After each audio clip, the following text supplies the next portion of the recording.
Batman over the years has gotten a ton of different movies, and amongst fans, they debate which movie is the best. Some say The Dark Knight, some say The Batman movie is the best of the best. And if you were to ask me, I'd probably say Batman Mask of the Phantasm. However, a lot of people often don't mention a movie that is without a doubt one of the best, not only Batman films, but one of the best DC films overall. And that's why today we're talking Batman Beyond: Return of the Joker is an absolute masterpiece. But before we get into anything, guys, please, for me, like this video, subscribe to the page, and hit that noti bell. Alright, so getting into a lot of the things that I like about this film, we can just start with the obvious. This film shows us the return of Mark Hamill's Joker facing off against the new generation of Batman, Terry McGinnis, and his introduction into this movie was absolutely perfect. We see that he is now running a gang, and in his very first scene, one member of that gang decides to question the Joker, to the point where even some of the other gang members start to wonder if this person is the actual Joker. And very quickly, they learn why you do not ever question the Joker in that way. Because the Joker simply kills that person. At first, you think it is just a gag. He pulls out a gun, and it ends up being one of those bang guns that we've seen multiple times throughout Batman the Animated Series. However, it becomes very clear that the Joker is not kidding at all. When he fires the gun, and it actually shoots the rod that was holding the flag, and it impales one of the Joker's gang members. And they do have another cut of this, where instead of it actually piercing the person's chest, it just releases a Joker toxin, and it kills him that way. And even though that is considered the censored version, I will say that it's still a pretty brutal fate. However, we are talking about the uncensored cut in this video, because objectively, in my opinion, it is just better. But moving on to another scene that I really liked, the Joker, his return to Gotham. Bruce and Terry are at an event, and at this event, the Joker decides to make his presence known to Gotham once again. And one of the best moments is actually pretty subtle in this scene, and it's when Joker sees Bruce, he actually says something to him that's really interesting, and it starts this mystery of the film. However, instead of it being a mystery that Batman will need to follow, it's actually going to be a mystery that Batman is trying to keep secret from Terry McGinnis, the new Batman. And he's also keeping the audience in the dark as well. So throughout this film, we are left to wonder what this great mystery really is. What is the truth about what happened? And the moment I'm talking about is after the Joker reveals himself, he sees Bruce, and Bruce says it can't be. And the Joker looks at him, kneels down, and says, "Oh, but it is. After all, who would know me better than you?" And before he can reveal anything else, before anything else can be said, that is when Batman Beyond swoops in to save the day. And it's at this time we get the Joker facing off against the next generation of Batman. And this interaction is just so perfect for both of these characters. Terry McGinnis isn't fazed at all by the Joker, Batman's greatest adversary. Meanwhile, the Joker is just commenting on Batman's new appearance. He said the ears are too long, and he misses the cape. However, overall, it's not too shabby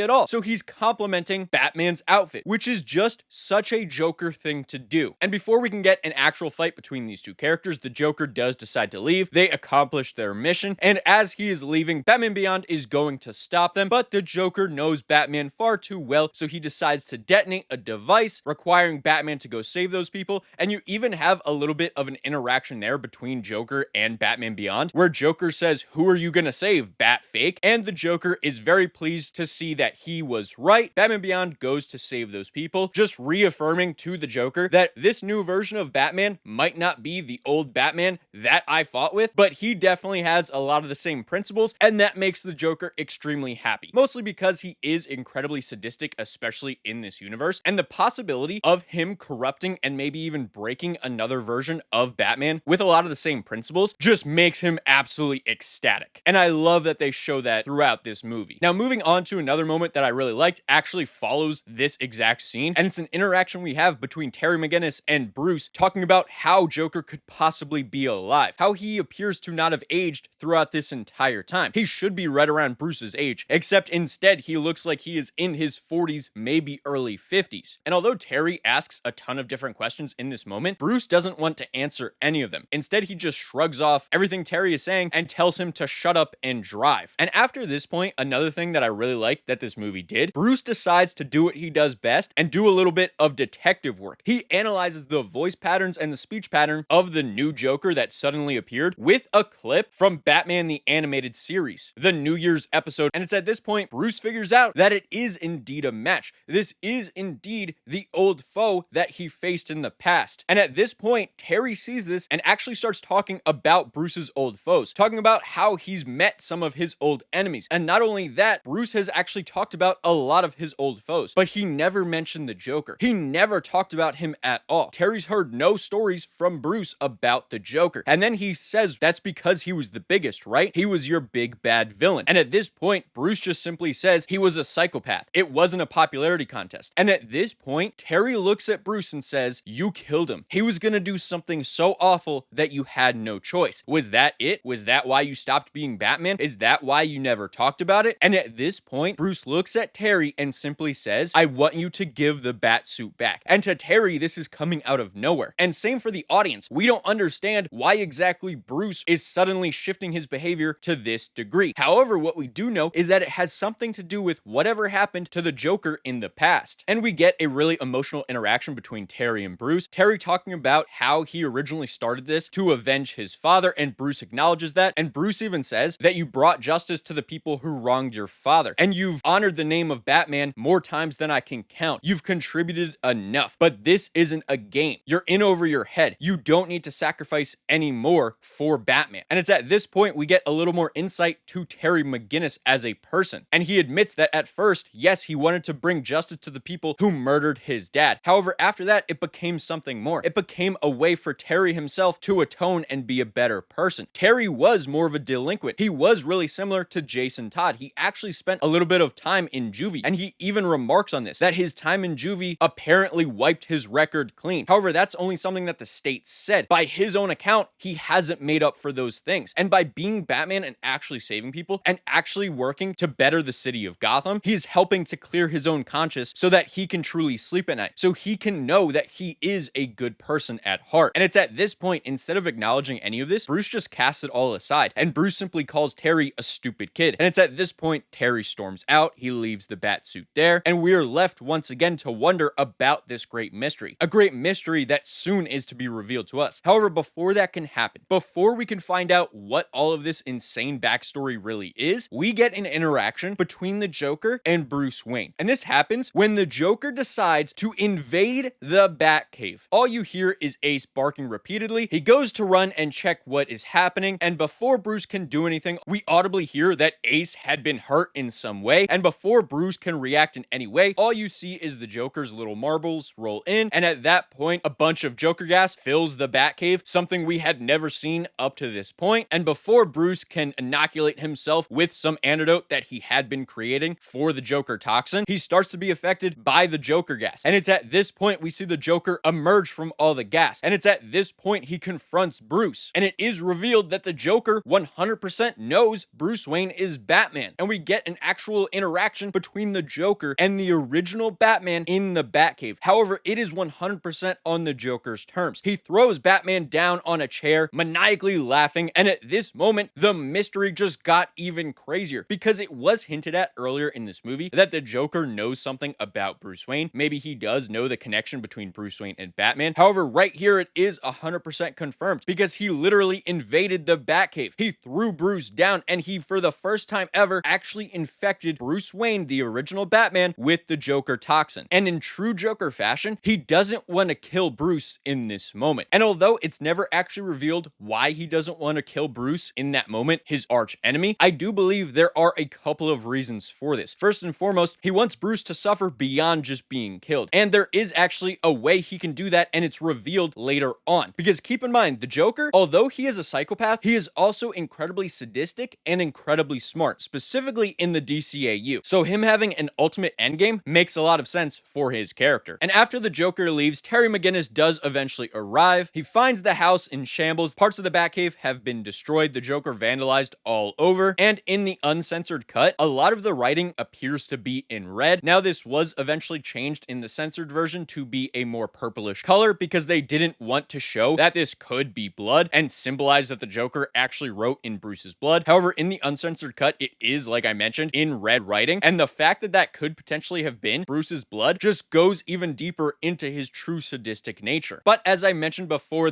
Bruce does not die in this moment. He is able to get a little bit of help, and that help comes from none other than Commissioner Barbara Gordon, the only other person that knows the truth that Bruce Wayne is indeed Batman. And at this point, they start to have a discussion about the past, about the Joker. And Terry says something that actually gets through to Barbara. Terry says that he is a part of this now. The Jokers knew who he truly was. They didn't come after Batman Beyond, they came after Terry McGinnis. So he is as much of a part of this as anyone else. So he needs to know the truth. He needs to know the events of the past so that he can help in the present. And it's at this point we get, without a doubt, the best parts of this entire movie. And this is probably why I have this movie as one of the best DC films ever, because it totally bookends the entire DCAU in an amazing way. And it does so for two iconic characters, Batman and the Joker. And it's at this time we are pushed back to the times of the New Adventures of Batman, and we see Tim Drake Robin is on his own. However, he gets captured by the Joker and Harley Quinn. And after Batman searches for a while, he eventually finds that the Joker is the one who captured him, and they go to the original Arkham. That is where they have their final face-off. And it's at this point it is revealed to us that the Joker decided to manipulate and torture Tim Drake to the point where he turned him in to the new Joker, the next Joker, Joker Jr., if you will. And this enrages Batman to the point where he just absolutely loses control. He chases after the Joker, leaving Batgirl to deal with Harley. However, after Batman chases after the Joker, he finds himself in a movie theater. And as he's looking around, something starts playing on screen. And it's at this point he sees what Tim went through. He sees all the torture that the Joker put Tim through. And as Batman is seeing all of this on screen, the Joker is doing the most ominous voiceover possible. And he reveals that over time, all the toxins and the shock therapy eventually worked. And the boy started revealing so many things to the Joker, so many things that are only for him to know. And it's at this point he calls Batman Bruce. And Batman in this moment has a slight reaction. And the Joker, essentially licking his chops, states, "It's true, Batsy. I know everything now." And we get one of the best lines of dialogue we have ever gotten from Mark Hamill. And he says, behind all the stern and batarang, you're just a boy crying for mommy and dad. It would be sad if it wasn't so funny. And at this point, the Joker just absolutely loses it with laughter. However, Batman is not laughing at all. He smashes through the window and starts to beat the brakes off of the Joker. He throws him out another window, and it's at this point he has the Joker pinned up against a wall and even tells the Joker that I will break you. And as an audience, we're left to believe that this might actually be the time where Batman breaks his no-kill rule, something that had been very important in specifically the DCAU. But Batman is going to throw all of that away in this moment. He just saw his surrogate son be brutally tortured. And while seeing that, the person who did it decided to mock Batman right in his face, to bring up his parents in the way he did. If Batman was ever going to snap, this would be the moment to do so. However, the Joker sees through this. And although you can see that the Joker is visibly beat up, he is actually bleeding, the Joker laughs in Batman's face. And he says, "Oh, Batman, if you had the guts to do that, you would have done it years ago. I, on the other hand," and as he is talking to Batman, he once again does his sleight of hand. And Batman in this moment shows a weakness that the Joker normally shows. He is blinded by his rage. His only goal is to make the Joker pay in that moment. So he doesn't notice that the Joker pulled out a knife with his other hand. And the Joker slashes at Batman and then stabs him in the leg. And Batman is bruised, battered, and broken in this moment, to the point where he is being held up by the Joker. The Joker truly won, and Batman is defeated. However, this isn't good enough for the Joker. He wants to fully break the Batman. And the best way to do that is by having the former Robin, Bruce's surrogate son, actually be the one to kill him. So he tosses Tim Drake the gun and says, "You can do it, sonny boy. Make your old man proud." And he encourages Tim Drake to kill Batman. And it's at this point all Batman can do is simply say Tim's name. And I cannot express how absolutely perfect this entire sequence is. Their final altercation ends with Batman actually losing, with the Joker having the upper hand. However, instead of the Joker just deciding to shoot Batman and end it right there, claiming his ultimate victory, he decides that isn't enough. He wants to break Batman even further. And this highlights his true weakness. His overconfidence, his arrogance, and his ego shine through, to the point where as he's encouraging Tim to shoot Batman and yelling at him, Tim does fire the gun. However, at the last second, he turns the gun and it ends up hitting the Joker right in the chest, killing him in that moment. And the Joker's final words are, "That's not funny. That's not funny at all." And then he simply dies. And we are left with a crying Tim Drake broken on the ground. Batgirl runs in and holds Tim. And Batman is standing there bruised and battered, knowing that although they defeated the Joker truly won. He stained all of them. He broke Batman in that moment. Batman was probably going to kill him. And in their final face-off, off, Batman actually lost the fight. He gave in to his anger, and as a result, he was at the mercy of someone else. And it was only because of the Joker's ego and arrogance that the Joker didn't actually win in that moment. But even Barbara Gordon says, although the Joker was killed, no one truly won that night because the Joker had ensured that all of us had been stained